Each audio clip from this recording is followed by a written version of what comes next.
So I'm going to talk about nutrition.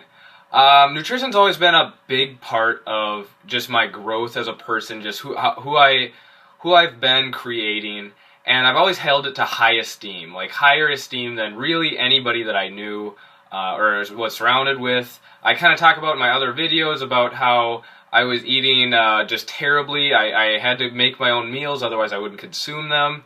And a lot of it was packaged food, microwave food, cold cereal, just stuff that was just pretty much just simple carbs. I just ate a lot of it.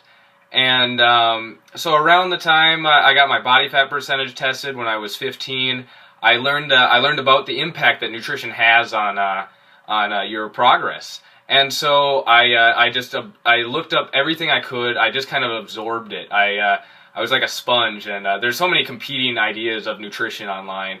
But I eventually came to Tom Venuto's Top 10, and it's a layout of his top 10 carbohydrates, as top 10 vegetables, which are also carbohydrates, top 10 fruits, and which are also carbohydrates, and protein. There wasn't really any mention of like fats or anything like that, and so I just kind of took that off, and I picked like the top 5 of those. And I was like, I really looked up to Tom Venuto. He's a super aesthetic dude, and so I was just like, all right.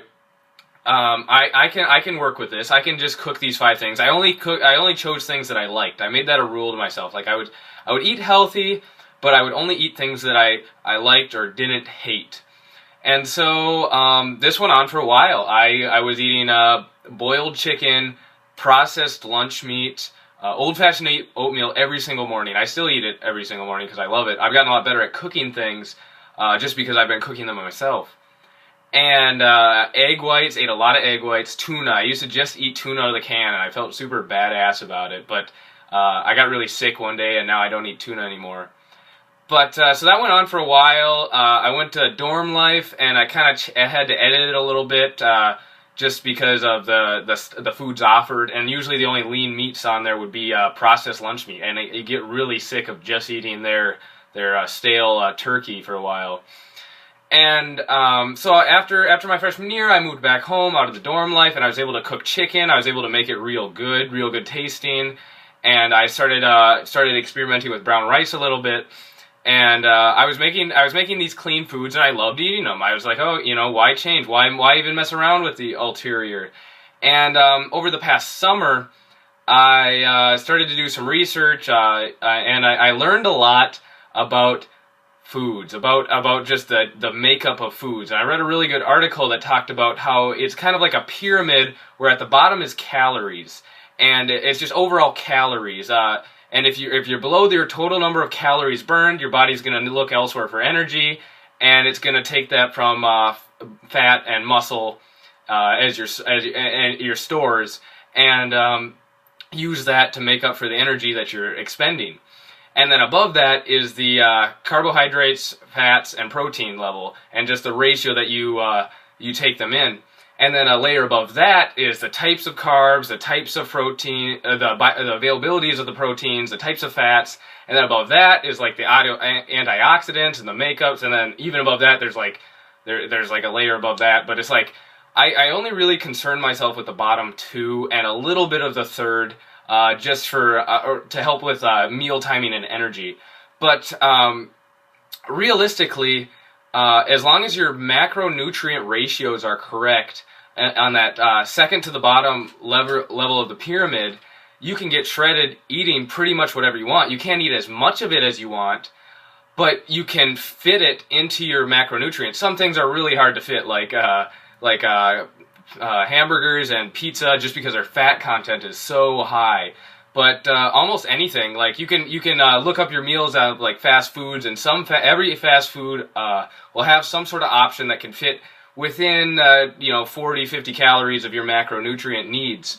And so that I mean that's really helpful. But so I used a macronutrient calculator, and I finally learned what I was consuming. I'd put this off. I'd just been kind of guessing like that what I was eating was healthy. And I learned that the only time something's unhealthy is when you don't know what's in it. And I got a food scale, and I started to weigh things like apples and stuff and count them in to what I was eating. I made sure that I counted everything. And it sounds real demeaning, but once you spend the first 2 or 3 days learning stuff, it becomes fun. You get to like pick and choose what fits into a meal. And of course, I tried to keep my complex carbohydrates numerous early in the day so that I'd have that expendable energy, and maybe have some simple before and after workout. Like post workout, I have 2.5 scoops of muscle milk, honey, and like 35 jelly beans just to hit that carbs, because I treat it as a meal. I could go home and cook a meal, and sometimes I do, but I like a lot of flavors of muscle milk, and that's just what works for me personally. So nutrition is important. You can't ignore it, and the sooner you realize what you're taking in, the sooner you can really make the progress and the strides you're looking for.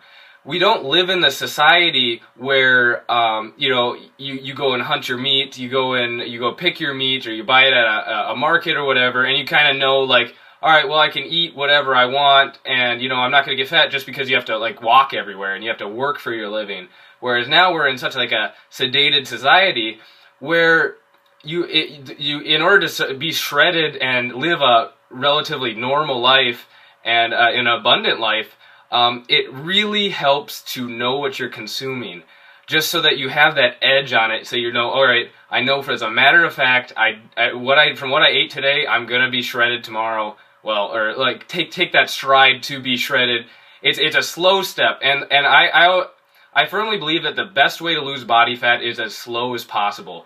So you're losing as little of the muscle as possible, because it's a lot easier to lose muscle than it is to lose fat.